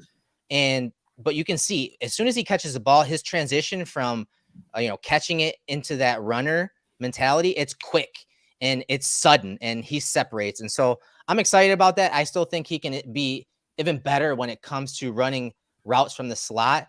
And he starts to, again, slow down a little more and start to set guys up, because then he's really going to create yards of separation, not just running fast. He's going to create a lot more separation at the different levels and with different layers. He's a guy that, you just put the ball in his hands, find somewhere for him on the field, a package of plays, especially early on, and he's going to make a difference. In the red zone, he's going to make a difference. There's no doubt about it. He's just a tough cover for so many guys, especially when we're talking in that low red zone. Again, he was even open there, and the quarterback didn't throw it to him. So he's an easy button in the red zone, which you wouldn't think, because, he's like 5'10", 160 something pounds. No, like if he gets a one-on-one opportunity, it's over. Like he'll win. And for a team that needed easy buttons in the red zone early in the year, like it's not always just like, we'll get Darnell Washington and, chuck some fade balls to him in the red zone. Like, no, you can get Tank Dell and he can win easily in the red zone, like time and time again. And Nat 11 says, this dude is legit. I'm not that worried about his size as long as it doesn't lead to injuries. And I think a lot of people, once the Bills got Hardy, they thought, yeah, Dell's kind of redundant. Again, go look at, I like Hardy. We pumped him up. Yeah. We've done an episode on him. But his availability is still worrisome. And so, again, that shouldn't preclude you from going out and getting other receivers, even if they are similar prototypes. Dell's one of those guys that I think will make a difference in the same way that we talked about Deontay Hardy when the Bills acquired him. So I'm going to stay on the offensive side of the ball for my next guy. I'm going to go to the tight end position. It's a very good tight end class. And this is a guy I fell in love with a couple months ago. Schoonmaker from Michigan. Tall, leaner target, more of a long strider. But I like some of his releases off the line of scrimmage, like right there. Like, let me get big here. Let's show this right here. Look how he gets off the line of scrimmage and avoids the contact against Iowa. Right here. Watch him work around the DN, but also around 34 right there, and then get into his route and then become available on a nice turn inside, just an in-breaking route. But look at him, how he makes that sharp cut over the middle and catches the ball behind him. You see him adjust really right there. But when I turned on his film, it was plays like this in the run game, just moving guys out against a very good defense. Iowa's defense was, top tier last year, and they've been very good the last few years. And he did a great job of digging out really good defensive ends, doing a good job getting the second level. At the point of attack, he's a monster. And I think he's one of those guys that not only will tight end coach Rob Boris love him, but Aaron Kromer is going to love some of what he does in the run game, because he uses a lot of those techniques of chopping down hands and using those butt blocks on the backside, cutoff blocks and zone runs. Very fluid. I think he's underrated when it comes to his athleticism. Very fluid in the passing game and running those routes. And you see that some of those on some of these plays and running over the middle. But he does a great job of working through that traffic, as I showed you a couple minutes ago. And he's a guy that if I have an early 4th round grade on, but at the end of the 3rd round, like, he's a guy I could see the Bills targeting so they can run some more of those 12 personnel sets. He's one of the better tight ends underneath like that in the 0 to 9 yard range. Be a very good complement to Dawson Knox, who is either like a guy that is a check down or outlet in the flats and run after catch type of guy, or just vertically going down the field on some of those sail concepts. This guy, Schoonmaker, is a very good complement to Dawson Knox. That's the big selling point for me with Schoonmaker. First off, the program he comes from and the type of offense they run in Michigan, and you showed it in several of the clips, he has to function against the run. Like, he has to be able to run block to be able to start and play for Jim Harbaugh and Michigan. So tick that box. Yep. And that's a really great piece to have as a nice tight end too. We saw what Tommy Sweeney was able to do as the tight end too. And you have a strong run blocker in Schoonmaker, but then he gives you that receiving upside, because in addition to being tough and technical as a run blocker and physical in that area, he's got some size and some speed and some strength to allow him to be almost kind of like a possession receiver of sorts, and work in those underneath areas. He finds space. He's athletic. He's got good hands.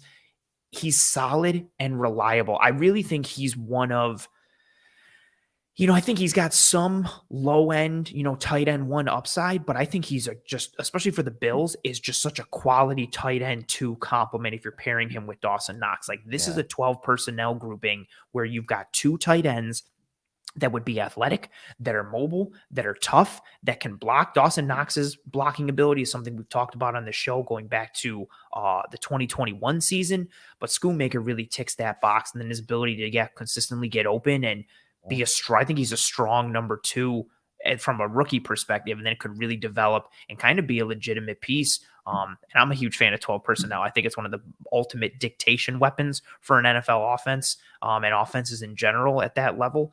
He's really intriguing in a multitude of ways because of his versatility and toughness. So do you have any more day 2 guys, or do you want to just start rattling off some of our day 3 guys before we get out of here? Because we are running a little short on time. A couple other day 2 guys from an edge perspective. This is where I think you nailed it with Foskey, like, especially from an archetype perspective. From a long shot archetype perspective, BJ Ojulari from LSU. Yeah. I was surprised you didn't pick him. I know you probably want to stay away from edge because maybe priority wise, but yeah. Dude, his combinations, his pass rush combinations, I like better than Nolan Smith and some of those other guys that are higher than him. I like his combinations better. Does he have a high ceiling as Nolan Smith? Probably not. But I liked Ojulari a lot more year one than I do Nolan Smith year one, where he's going to rely on some of his athleticism. I like Ojulari's experience and veteran, almost wily experience. Like he's put together a lot of really good pass rush combinations. I was surprised you didn't name him, to be honest, when it came to Phil. Honestly, he's one of my favorite dudes in the draft. Yeah. I thought about it. The biggest reason for me was I just, from an archetype perspective, I don't think he ticks enough boxes for the Bills to like bring him through. Like he's too bendy and fluid, like for the Bills to watch him. Like, knock. I watched him. He had a move against Broderick Jones against Georgia where it's a push pull and he extends and he dips and bends underneath Broderick Jones. And once that happened, I was like, that was awesome. And I was like, well, he's off the Bills board now. He's still young, like 21 years old, but athletic, bendy, fluid. He's got speed to go around the arc, but also quickness to get inside. And he plays with a penetration style against the run that I really like. Like the Georgia tape is great. He plays with quickness and violence against the run and the pass. Like everything he does is violent. Like some of my favorite clips that I pulled and posted were of that game and against Broderick Jones, who for some is tackle 1 in this class, but at worst tackle 2 or tackle 3. And his ability to beat him with quickness. And Broderick Jones is an athletic, long type of dude. And Ojulari gets into his chest, beats him with quickness.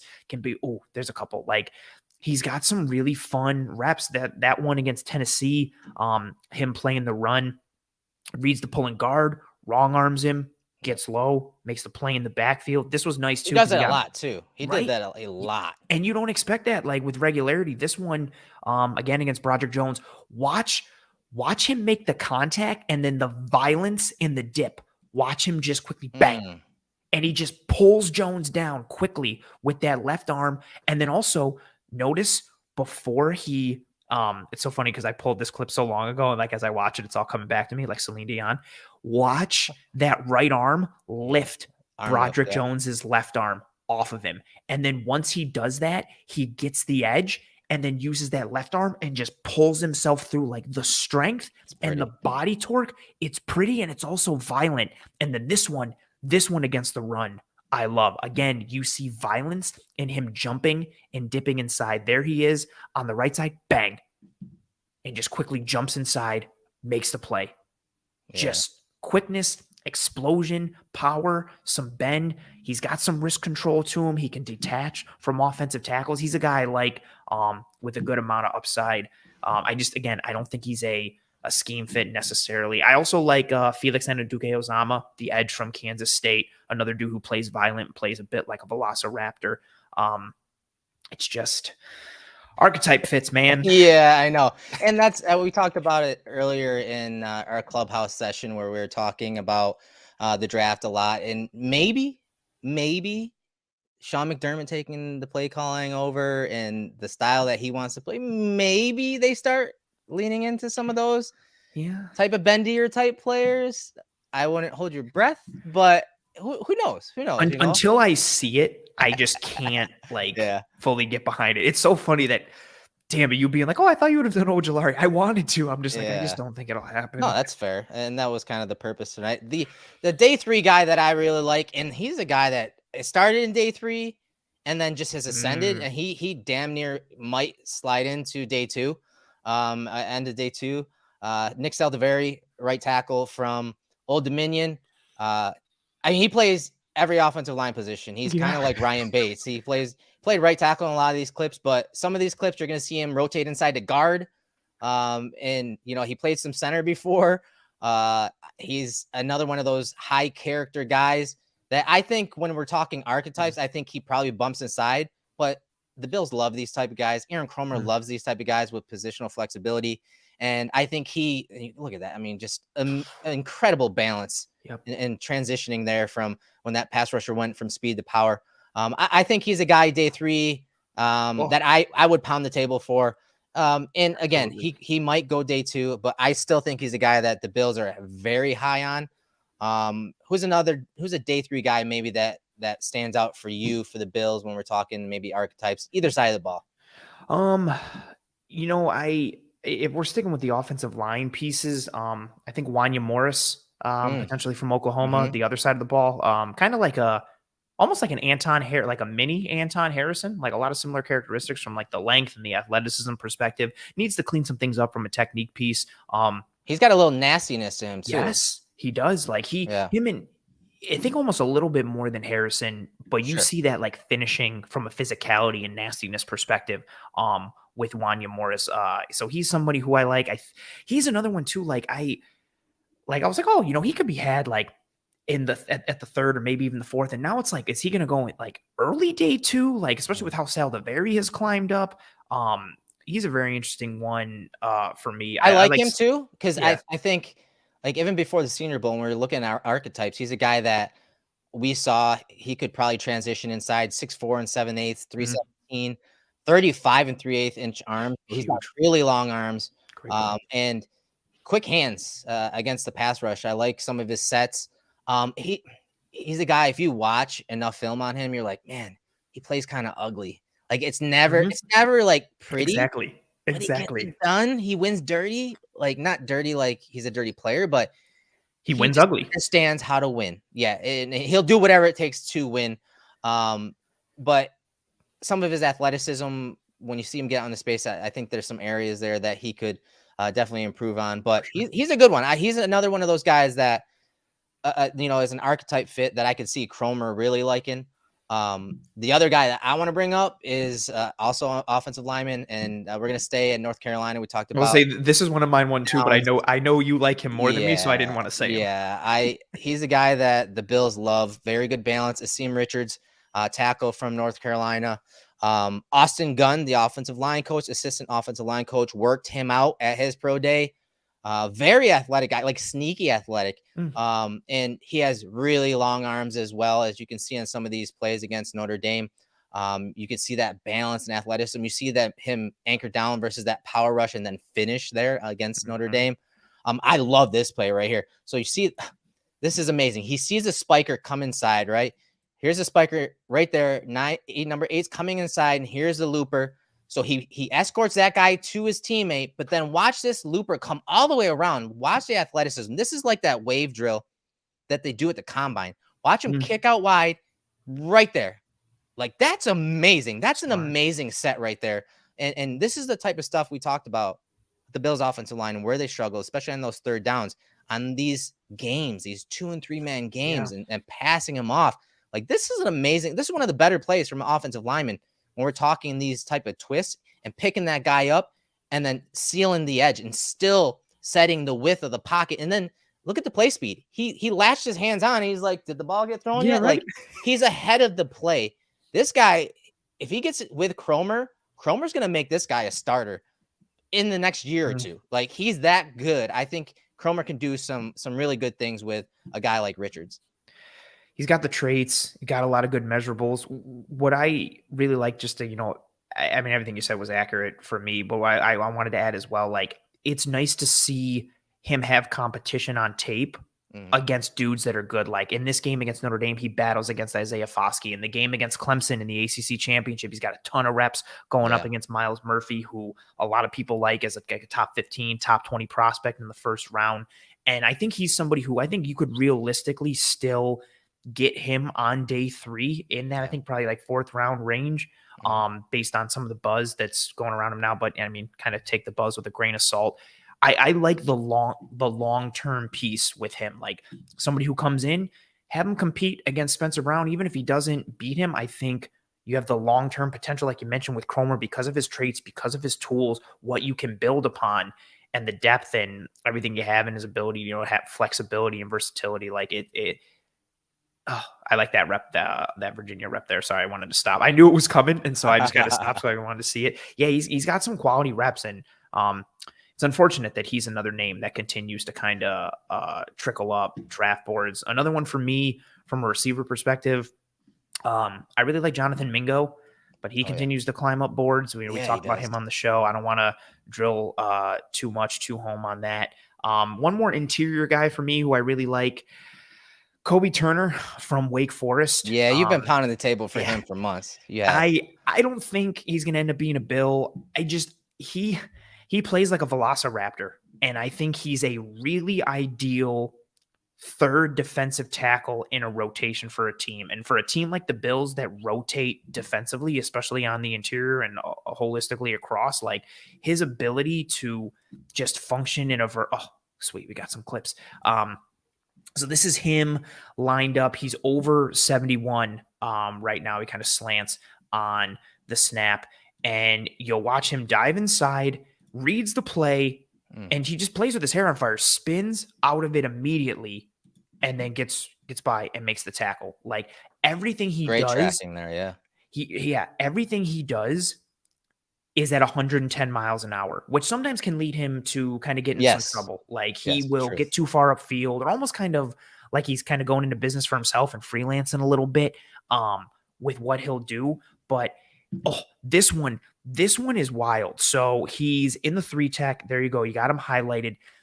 He gets dropped. He drops to the ground and then puts his knee in the ground and sheds the guard while he's on the ground, and then pops up, goes low on the back, and makes the tackle. Like he's unorthodox in a lot of ways. Again, I think he needs some more discipline. You need to rein him in a little bit and give him some refinement and coach him up a bit.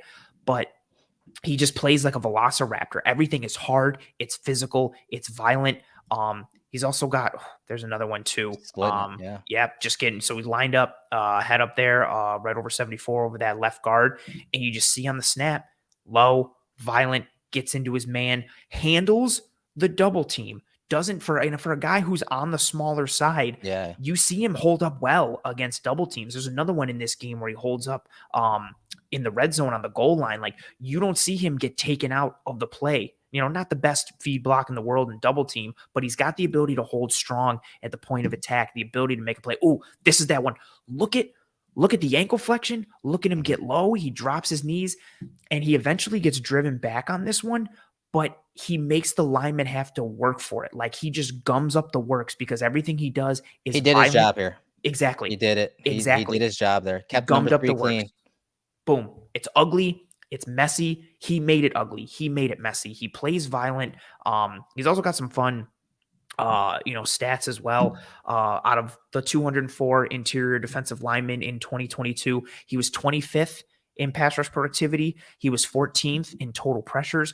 He was tied for 18th in win percentage. And then from a run defense standpoint, he was 4th in stop percentage out of 216 interior defensive linemen. I like him a lot just as a rotational guy because he's got some ability to anchor. He does a lot of things in a lot of ways, but it's just the violence, it's the physicality, it's the effort, it's the intensity. I think he'd make a really good, third man in a rotation on the interior with some potential, number 2 upside. Yeah, my final guy, that's probably day 3. I know the Bills had him in a top 30 visit, is Justin Shorter, 6'4", 235 pounds, 4.55 40. I think his ceiling is as a true X receiver, more of a long strider. So very similar to like Gabe Davis, where it doesn't look like he's running fast, but he's covering some ground, especially at 6'4". He does a great job of getting vertical and catching DBs sleeping.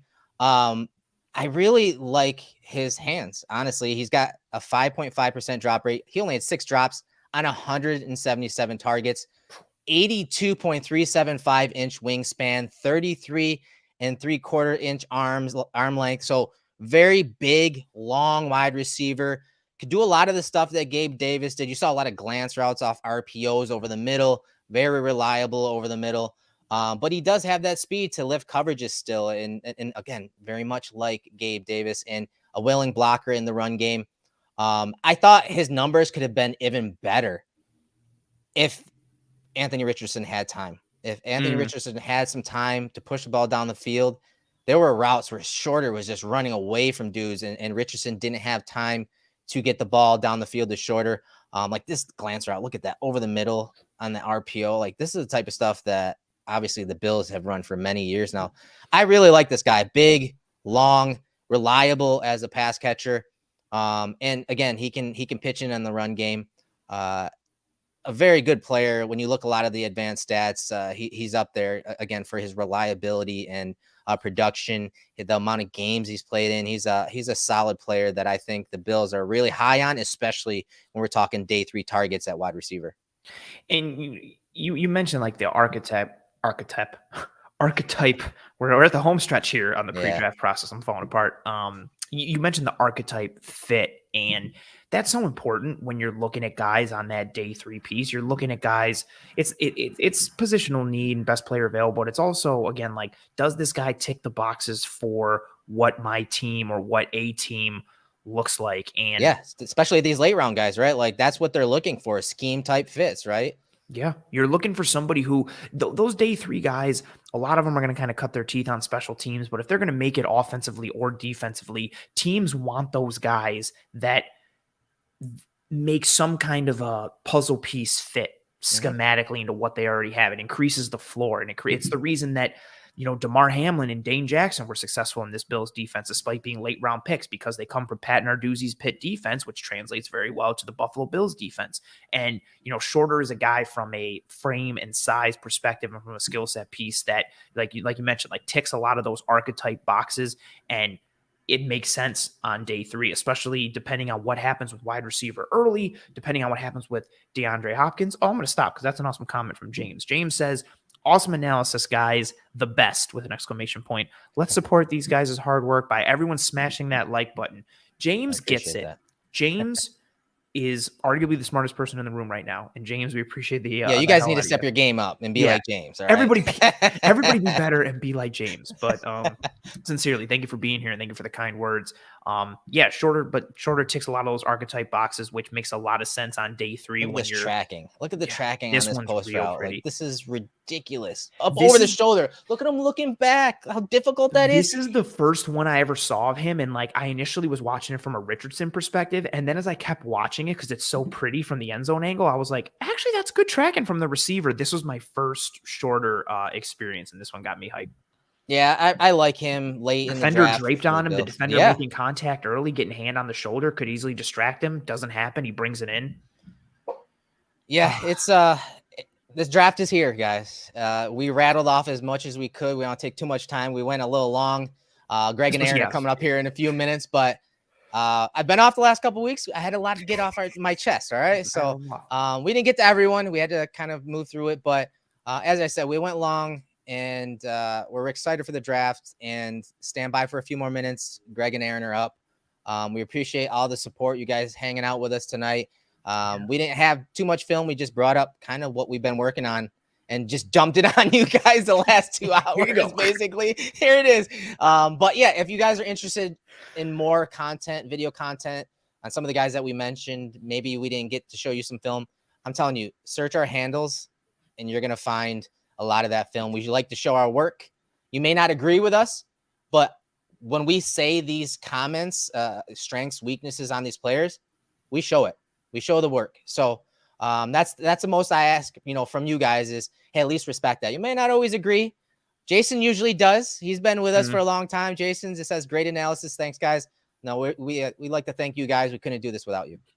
Absolutely. I love the show your work comment. That's my favorite thing on Twitter, because someone will be like, man, this player does not play like that. I'm like, cool. Can you show me the video clips backing up like what you think? Show me your all 22 analysis. Show me your work, please.